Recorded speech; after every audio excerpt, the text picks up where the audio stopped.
შემიძლია ვთქვა, რომ თუ შენ გინდოდა სწავლიდან დაწყებული კარიერის კუთხით წინსვლა, შენ გზა არ ქონოდა კიდე. თვით რეალიზების საშუალება იყო საბჭოთა კავშირის დროს. ამას მე თანაბრად ვიყო ყოველთვის ვინც არ უნდა იყო.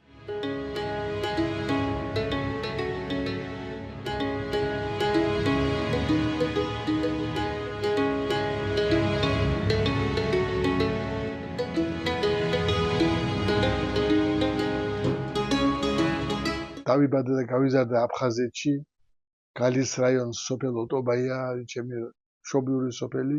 47 წელს დაბადებული ვარ. ამ დროს ომის ახალი დამთავრებული იყო მეორე მსოფლიო ომი, მოიხსენებათ. ძალიან ბევრი ოჯახები შავებში იყვნენ იმ დროს. ჩვენი ოჯახი და ბიძაჩემი, მამაჩემის უფროსი ძმა არ დაბრუნდა ომი, ვერ დაბრუნდა ომიდან. დედის მხრიდანაც ორი ძმა ომობდა. ერთი დაიღუპა, ეს ცნობილია. მეორე გერმანელებს შეუვარდა ტყვედ. და გასაგებია ხა კარგად გვახსოვს სტალინმა რა უყო თავის შვილს, ტყვეში ჩავარდნილ შვილს და რას უზამდნენ სხვებს, ეს გასაგებია. გადაასახლეს ციმბირში, აი გააციმბირეს, რომ არის გამოთქვა ეს დაემთხვა, ესე შეეხო ბიძაჩემსაც. ის ჩემი დაბადებიდან შეგნებული ცხოვრება რომ დამეწყო სკოლაში დავიწყე სიარული რაღაცა, მაშინ ძალიან გააქტიურებული იყო აფხაზეთში კოლექტივიზაციის ბოლომდე მიყვანა. თურმე ეს როგორც აღმოჩნდა და მე გავიგე, ეს მივარდნილ სოფლებად ითვლებოდა ჩვენი სოფლი გალის რაიონში ეს და მხოლოდ 50 ომის დამთავრების შემდეგ ჩამოაღწია აქ კოლექტივიზაციის პროცესმა და ბაბუა ჩემი კულაკად ჩაუთვლიათ და განუკულაკებია და ეს პერიოდი მახსოვს კარგად. ბაბუა ჩემ ამის გამო ინსულტი მიიღო, უკვე ვერ მოძრაობდა. წაართვეს იქ საქონელი ცხენები, ურემი, ყველაფერი და ჩაგებარებინა კოლმეურნეობისათვის, თუმცა ადმინისტრაცია მაშინდელი კოლმეურნეობის თავმჯდომარეები რაღაც აი ამ ადამიანების მიმართ ვისაც რაღაცა წაართვეს. ყოველთვის პატივს მიაგებდნენ რაღაცა, კაი თბილი სიტყვებით მიმართავდნენ. ნუ გაიტევ გულს, ყველაფერი კარგად იქნება, ასე ისე, ჩვენ ერთად ვიცხოვრებთ, ერთად ვიმუშავებთ და ასე მოპყრობა მე დამინახავს რა. ასე ჩვენი სოფლის მაგალითად და ჩვენი ოჯახის მაგალითად. რაც შეეხება სკოლის პერიოდს, ნუ გაფეთიშებული იყო იმ დროს ლენინი, ამაზე ყურადღების გამახვილება სკოლებში. რა თქმა უნდა, ომის დამთავრების შემდეგ სტალინზე თავისთავად ცხადია, ყველა სტალინისტი იყო ახლა ვამბობ სტალინისტები, მაშინ მთელი საქართველო იყო, ჩემი აზრით სტალინისტების იყო, მიუხედავად იმისა, რომ ბევრი უბედურება გადაიარა საქართველოს ინტელიგენციის თავზე. ამ რეალობაში გავჩნდი ამ ქვეყანაზე და მეგონა რომ ასე უნდა იყოს, ყველაფერი როგორც ახლა არის, მაგრამ მე დავინახე ეს არ ვამბობ დღევანდელ დღეზე, უფრო მეტად მერეც მაქამდეც კი აი უმაღლესი სწავლის დროსაც უკვე მოსკოვში სწავლობდი, მაგრამ იქაც იყვნენ ადამიანები, რომლებიც უკვე აზრ გამოთქვამდნენ თავისას იმ პერიოდზე. ხო და იქაც მივიღე ასე თქვა გარკვეული ცნობიერების ამაღლების საშუალება, რომ გამეგო ინტელიგენციის აზრი, ზოგიერთი სტუდენტების, რომელიც გაიზარდნენ ოჯახებში, რომელსაც შეეხო ეს პერიოდი დახვრეტის განაჩენების მიღებული ოჯახიდან რამოდენიმე კაცი სწავლობდა ჩემთან და გინდა თუ არა გაიგებ რეალობას რა და როგორ უყურებდა ეს ოჯახი და როგორ თუნდაც დღევანდელობას როგორ აღიქვამდა. ან ოჯახის წევრების, დედისგან, მამისგან, სხვებისგან მიღებული ინფორმაციას ვღებულობდი უფრო იმ პერიოდში. თუმცა ეს არ ითვლებოდა, რომ ნუ არ უნდა მიგვეღო ეს ინფორმაცია. კომკავშირის აქტივისტი ვიყავი იმ პერიოდში და ჩვენი კომკავშირის ლიდერები, ქალაქომი რაიონის ლიდერები კომკავშირის მოსკოვში გვინერგავდნენ იმას, რომ ეს იყო უკვე შეჩნეული იყო, რომ გარკვეული ინფორმაციები დადიოდა ამ გასაბჭოების პერიოდზე უარყოფითი მომენტები და ვაფრთხილებდი, რომ მას არ უნდა ლექცია მისთვის ყურადღება და არ უნდა მოგესმინა ეს ყველაფერი. მაგალითად, ვისოცკი ძალიან პოპულარული იყო იმ დროს. გვეკრძალებოდა კომკავშირებს მისი მოწვევა, მისი კონცერტების მოსმენა პირადად, აი თქვა ჯგუფებში მოგვეწყოდა რაღაცა. აი ეს გვეკრძალებოდა, იმიტომ რომ ვისოცკი ცოტა იქეიცით როგორი ტიპი იყო და როგორი რიტორიკა ჰქონდა. Вдох глубокий, руки шире, не спешите, 3-4. Бодрость духа, грации и пластика, общеукрепляющая, утром отрезвляющая, если жив пока еще, гимнастика. ჯარში წასვლამდე მე ხშირად ხო ვიყავი, დედაჩემი ცხოვრობდა სოხუმში და დედაშვილები იყავდა. აი იქ მე სამეზობლოში იყვნენ აფხაზები. და ახლო სანგულია იყო გვარად ქალბატონი, რომელიც მე აღმოჩნდა, რომ ჩემი თანამშრომელი გახდა სოხუმში ჩემი დირექტორების დროს და ძალიან იხსენებდი იმ პერიოდს, ბავშვობის პერიოდი. ხშირად გამიტარებია დედასთან დრო და იქ მეზობლები ძალიან ნანეტანი ისეთი ინტერნაციონალი უბანი იყო. ქართველები, ბერძნები, ბევრი იყო ზოგადად. აფხაზები და სომხებიც იყვნენ იქ ჩვენ. მაინც ბევრი არ იყო სომხები ჩვენთან, მაგრამ ქალაქში ზოგადად თქონდა ბევრი იყო. ბერძნებზე მეტი იყო ყოველთვის სომხები. ცნობილია ისტორიიდან.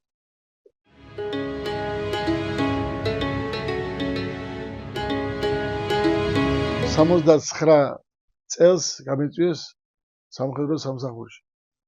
მაგრამ ამ ჩემი მსახურობის პერიოდში ერთი ძალიან დასამახსოვრებელი ეპიზოდები იყო დაკავშირებული რუსეთის შესვლას ჩეხეთში. გახსოვთ ის პერიოდი, ხო? ახლა იქ მე უკვე კომუნიკაციები აქტიურად ვიყავი ჩართული ამ პროპაგანდაში, შიგნით პოლკში, რომ ეს საჭიროა, აუცილებელია, რომ უნდა დავეხმაროთ ჩეხებს, რომ იქ არ მოვიდეს კაპიტალისტად განწყობილი ელემენტები მაშინ რა თქმა სათავეში არჩევნებთან იყო დაკავშირებული კონფლიქტის პერიოდი. ლუდვიგ სვობოდა უნდა ჩვენებს, ესე იგი, გამთარიყო გენერალ ჩვენებს ვიზახი იმაში ვიყავი და მიტომ ამბობ. და იქ დამავიზახა გვარი სხვა უნდა. ხო და აქედან ჩვენი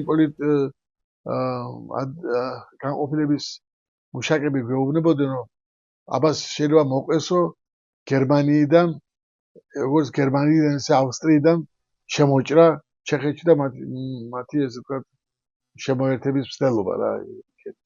პროდუქტივი ყავით და პირდაპირ გაგებით, აი არანაირი სხვანაირი წარმოდგენა მე რომ სხვანაირად შეიძლება ცხოვრება ჩაკეტილი საზღვრები ჟელეზნის ზანავეს რო ეძახდით კავშირი გარეთზე შეხებაში არ ვიყავი იმის რადიო სვაბოდა რო იყო იმის მოსმენას გოლოს ამერიკი მithumedes ამის მოსმენა ხო აკრძალული იყო და ვინ მოგასმენიებდა მაშინ ტექნიკას მაგრად მუშაობდა ჩახშობას მიდოდა რომ დაგეჭირა რადიოთი ვერაფერს ვერ გაიგებდი ასე რომ ეს პერიოდი გავიზარდე აი ამ მოსემულობის სპერიმაში გარემოში და და ჩვენ სოფლებში სად უნდა ვწოდოთ და რაიდან უნდა ვწოდოთ და რაიმე განსხვავებული აზრი.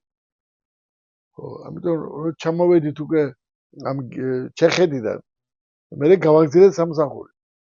ხო და მე იქიდან ჯარის უკვე მილევადი იყო ჩვენი ვადა სამსახურის და მე ვთხოვე ხელმძღვანელობას რომ მინდა სწავლის გაგრძელება რუსეთში. და მოსკოვში გაზეთში იყო გამოქვეყნებული განცხადება საინჟინრო ეკონომიკური ინსტიტუტი ერქვა იმ დროს. მე გახდა უნივერსიტეტი, მართვის უნივერსიტეტი დაარქვეს და უნივერსიტეტში სწავლის დროს მე ამირჩიეს ჩვენი ფაკულტეტის კომკავშირის დივნად. ეს არ იყო მარტივი ახლა რუსეთში ქართველი სოფელში გაზი დაბადებული გაზი ბიჭისთვის ამ როცა მოსკოველების სწავლობენ და სხვები იქ აგერჩია იქ არჩევნები იყო მართლა ეს არ იყო დანიშნული არის არ დაუნიშნავ ხარ მე იქ მდივნად ხო და ამირჩიეს ხო და რა თქმა უნდა ეს გამემართებინა უნდა ეს დობა ხო სიტყვით შემი ძალები და მონდომებით ვეკიდებოდი ამ მოვალეობის შესრულებას და ვცდილობდი რომ ყველაფერი კარგად გვემუშავა როგორც კომკავშირებს და აქტივისტები ყავდა ძალიან კარგი აქტივისტები იყო იმ პერიოდის კგბ-ით. როცა დიპლომის დავწერე დავიცავი დიპლომი, მე შემომთავაზეს ასპირანტურაში დარჩენა მოსკოვში. უკვე ამ დროისთვის მეუღლეც მყავდა. ბოლო კურსზე შევქმნით ჩვენ ოჯახი და ჩემო მეუღლე. ყველა მონაცემი იყო რომ მე დარჩენილიყავი, აგერ ოჯახი აქეთ არის, ალაიქაურია, მე აქეთ ისა და ასპირანტურაში მთავაზები კარგი ის იყო, მაგრამ მე ხას თავში დამარტყა რომ ასე არ უნდა გავაკეთო რა. ხო და უარი უთხარი ასპირანტურის დარჩენას. მაგრამ ალას ოჯახში კი უნდა ძალიან რომ დავჭერილიყავი მოსკოვში და ყოფილიყავი იქ, მაგრამ არ დავჭი. მაშინ ჟორჟოლიანი იყო ქალაქობის პირველი მდივანი. აი აქედან გამოვაგზავნიეს წელის ბაჟური. სოხუმიდან. რო და ანუ მოთხოვნით ეს მივიტანე წერილი ძალიან იმაში ვინესი ძალიან ესეთი გაუკვირდათ რომ ქალაქკომის მოთხოვნა საიდან ჩამევარდა ხელში, მაგრამ არ იყო ეს პრობლემა მაშინ ალბათ და განაწილებით მოვხდი მე სოხუმში. ალბომში სოხუმში პირველი ჩემი სამსახური იყო ბუღალტერი ვიყავი, ბუღალტერიაში გამაწესეს. სულ მესმოდა პრობლემები გეგმის შესრულებაზე. ეს ხომ მესმოდა, მაინც ამაში არ მევალეობოდა მე ჩემი სამსახურიდან გეგმა როგორ სრულდება ამის კონტროლი მე აღრიცხვა მიმყავდა და მას ვაკეთებდი. და დირექტორმა გადაწყვიტა განეახლებინა სადისპიჩერო განყოფილება რომ გეგმის შესრულებისკენ უფრო მეტი ახალგაზრდები ჩაერთო იქ და უფრო მეტი ყურადღება გაემახვილებინა საწარმოს. და მეც მოვხდი ამ ჯგუფში. წარმოების მართვა გეგმის შესრულებას სჭირდება ძალიან სერიოზული ცოდნა ოპერატიული მართვის თაობაზე შესაძლებელი. და ეს ძალიან ჩემი მნიშვნელოვანი მიმართულება იყო სწავლის დროს. დიპლომის ამ მიმართულებით დავწერე ხარისხის მართვა, მაგრამ ფაქტობრივად ეს არის გეგმის შესრულების მართვა. ხარისხიანი პროდუქციის გამოშვება. დავასაბუთე ისიც რომ ნორმატივი რომელიც ჰქონდა იმ დროს ქარხანას არ იყო საკმარისი. დავასაბუთე წავედი მოსკოვში სამინისტროში დავასაბუთე ეს და დამამტკიცეთ ნორმალური ნორმატივი გაზრდილი ნორმატივი ჩამოვიტანე იქიდან. ამ მუშაობამ და ამის დალაგებამ, ამ ოპერატიული მუშაობის დალაგებამ გამოვიდა პრობლემები მომარაგებაში. აი არც თუ გეგმას რამე საფრთხე ელოდებოდა იქიდან რომ დროზე არ იყო ის მასალა რომისგანაც უნდა გაეკეთებინა დეტალი რომელიც საჭირო იყო პროდუქციის გამოსაშვებად. ხო და აი ძალიან მეტანი კრიტიკა წამოვიდა ჩვენი განყოფილებიდან მომარაგების მიმართულებით. აი ეს და მე გადამიყვანეს კომერციულ დარგში დირექტორის მოადგილე და გამაწინაურეს და დამექვემდებარეს მომარაგების განყოფილება. ნუ ხა მოსკოვში და რუსეთში ჩემი თანაკლასელები და კურსელები ბევრი ადგილას მუშაობდნენ, უცბად აღვადგინეს კავშირები ყველაფერი და არ იყო პრობლემა, დავალაგეთ ეს ამბებიც კიდევ რა. მე კომერციული მოადგილების პერიოდში, დარგში მოადგილების პერიოდში მე მომიწიეს ქალაქომში სამუშაოდ, ანუ უნდა დამეტოვებინა სოხუმპრიბორი და იქ სოხუმის გალაქტიკა ნაჭყებია იყო იმ დროს პირველი მდივანი და შემომთავაზა მემუშავა სამრეწველო სატრანსპორტო სამშენებლო განყოფილების გამგედ. ანუ მთელი ეკონომიკა იყო ერთ განყოფილებაში თავმოყრილობაში, ხო პარტია აკონტროლებდა ყველაფერს, ცნობილი ამბავია და აი ამ განყოფილების გამგედ გამიშვეს მე. მე არასდროს არ ყოფილვარ ადმინისტრაციული მიდრეკილი, რა. გინდათ რა როგორც ქალაქომში იცოდნენ დავალება და მეგობრული ურთიერთობით ყველაგებით ერთმანეთთან კავშირებს და მუშაობდით. თან მეც მიწვევდნენ წარმოებაში ბევრჯერ ღამები მითევია მათთან ერთად აი მათი საბუთების გაცნობა, დოკუმენტების გაცნობა და როგორ აეწყოთ უკეთესად მუშაობა ქარხნებში. მე უკვე 2 წელი ქალაქომში რომ ვიმუშავე, მე შემომთავაზეს ამ დაბრუნება სოხუმპრიბორში. სხვადასხვა გარბაჩოვის პერიოდია უკვე. ქარხანაში მარტო ზემოდან დავალებით არ მიგიღებდნენ. იქ უკვე საკავშირო მნიშვნელობის ქარხნებში უნდა მომხდარიყო არჩევნები. დირექტორი უნდა აერჩია. ხო და დანიშნეს არჩევნები და მივედი. მივიღე მონაწილეობა არჩევნებში და ამირჩიეს დირექტორად. Производственное объединение «Оргтехника» специализируется на выпуск копировально-множительной аппаратуры. Аппараты нашего производства еще пользуются тем преимуществом, что мы берем на себя целиком и полностью карантинное и сервисное обслуживание после гарантийного срока эксплуатации. პირველი ჩვენი დამსახურება ჩემი შეიძლება ითქვას ის იყო რომ პირველი სააქციო საზოგადოება შევქმნით აფხაზეთში.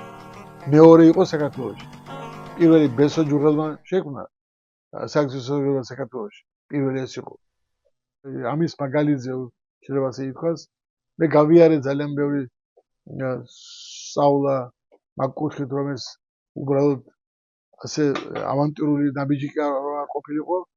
ადრიანი გასვეთი სწავლება ჩაატარა სოთაშვილის ჩვენმა უნივერსიტეტმა, სადაც მე სწავლობდი. კრუისი, იმეთი რა ქვია, გემის კრუისი მთელი ევროპა შემოვიარეთ და მთელი ამ კრუისის დროს დაქირავებელი ყავდათ სპეციალისტები, უცხოელები, უნგრელები, ავსტრიელები, გერმანელები ჩართული იყვნენ. დღევანდელი ტრენინგები ჩვენ გავდივართ ხოლმე, შეიძლება ითქვას იმის საფუძველი ევროპული გაგებით მივიღე ამ კრუისის დროს. ადრიანი კრუისი იყო ძალიან მაგარი კრუისი. და ამის ამ წოდაზე დაყრდნობით ძალიან კარგად გავართვით თავი ამის საწარმოს გამოსყიდვის პროცედურებს. 25%-იანი შენატანები ყველა პენსიონერისგან ჩვენ გამოვისყიდეთ ფაქტურად და მოგვეცა ვადა ბოლომდე როგორ დაგვეფარა წარმოების გამოსყიდვა. ამ დროს მოგისწრო ომმა. მეორე წელია 90-ში უკვე 93-მდე ხო 12 წელს დაიწყო ომი. ეს გონდა 5 წელი ვადა ქონდა ჩაღებული და შემეძლო კიდე გამეგზელებინა თუ გაგვიჭირდებოდა. ხო და ნახევარი შეიძლება ითქვას სენატარი თითქმის გაკეთებული ქონდა ომის დაწყების მომენტში.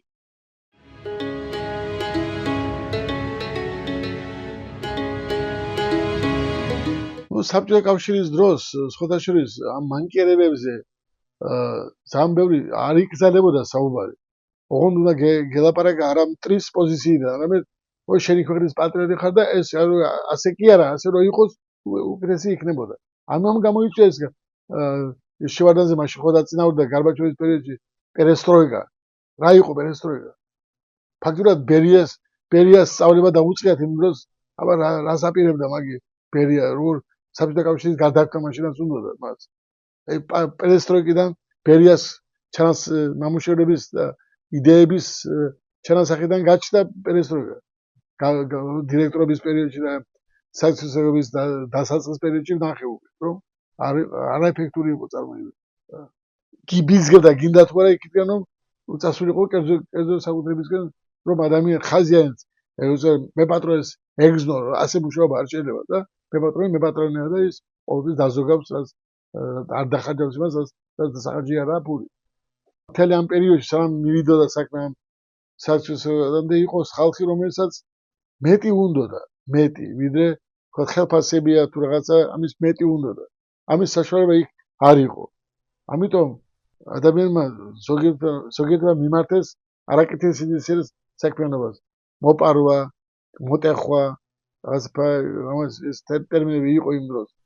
და ეს იძულებით იყო მე მესმის რომ ეს შეიძლება მასში არ აქვს სხეულში და ორგანიზმში და მასში არ არის ეს თვისება, მაგრამ იძულებული იყო რომ მაშინდელი გაგებით 250 რუბლი 400-500 მე მოიმატა კი, მაგრამ ფულიც გაუფასურდა ბოლო პერიოდში. არ ყოფილა ოჯახის საჩინო. ერთი მახსოვს ძალიან მაგარი მუშაკი იყო ხარატი, რომელიც მანდ ხო ხედავდო გოჭი რამდენი ღირსდა თქვენ მიხდით და ამდენს. ეს მომენტები იყო საუბედრო. ახლა უკვე სხვა ვითარება ეს არის პლუსი ამ საბაზრო ეკონომიკის რომ შენ თუ ბაზარი გაქვს მორიგდები შევკვეთან და დაადები იმ ფასს რომელიც მასაც აწყობს და შენზე აწყობს. მე იმ დროს მანქანის დირექტორის რო ვიყავი არ შემეძლო უსვათ ეს ფერი და უნდა დამეგროვებინა თანხა. და ვაგროვებდით კიდევაც, მაგრამ მოგისურვებთ თორე მე რამდენი ხანი ვიყავი დირექტორი ხა 2 წელი და 2 ნახევარი. ხო ვაგროვებთ ის ფულის გაფუჭდა არა მარტო გაფუჭდა საერთოდ დაიკარგა არავინ არ აღიდგინა ბანკებად ჩვენ საქართველოს ბანკი საპენსიო ბანკი საპენსიო არა საქართველოს ბანკი გახდა მერე მანამდე იყო შილსოც ბანკი იქ ქონდა ანაბარი ჩვენ დაიკარგა ყველაფერი არავინ არაფერი არ მოხდა ის კი არა ქარხნის ფულის რომელიც ანგარიზე ქონდა ისიც ვერ მოხდეს თბილისში რომ დავუძე ჩვენ დევნილები რომ გავხდით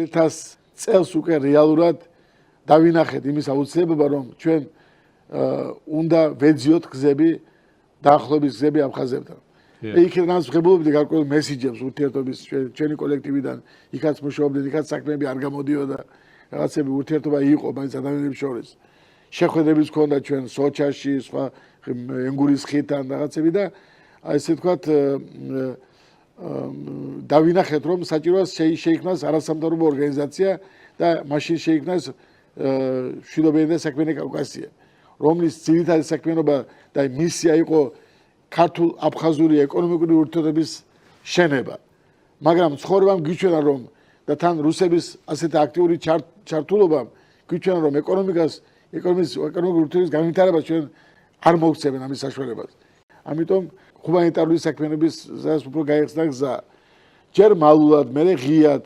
ნელ-ნელა გაიზარდა აფხაზების სამედიცინო სერვისების მიწოდება აფხაზებისთვის თვითონ ჩამოდიოდნენ აქ უკვე სახვეწარი არავის არაფერი არ ქონდა პირიქით ისინი მოდიოდნენ და თხოვდნენ დახმარებას და ჩვენ გავუხსენეთ ჩვენი გული და ხელი და კარი და ყველაფერი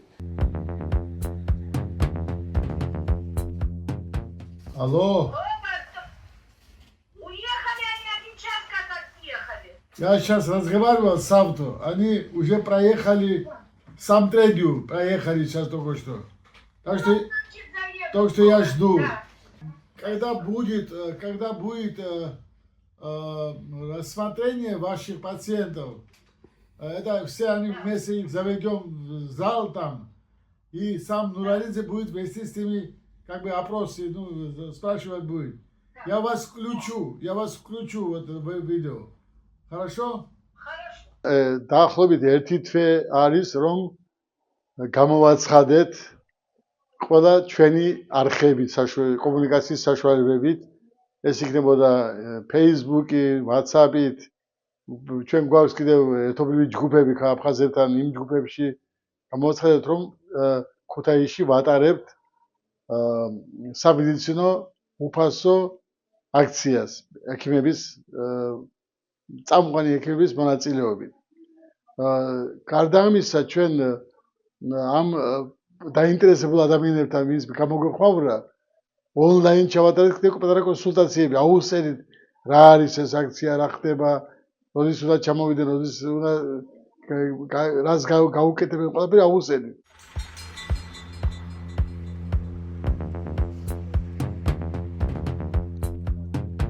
რო არ დავკარგოთ, მაშინ დაიწყეთ, ეხლა 4 პაციენტია უკვე. დაიწყეთ ყველას ისა მიხედვა და ინდირასთან ვინც იქნება მისასვლელი, ის მივუყაროთ ინდირასთან. კი ბატონო.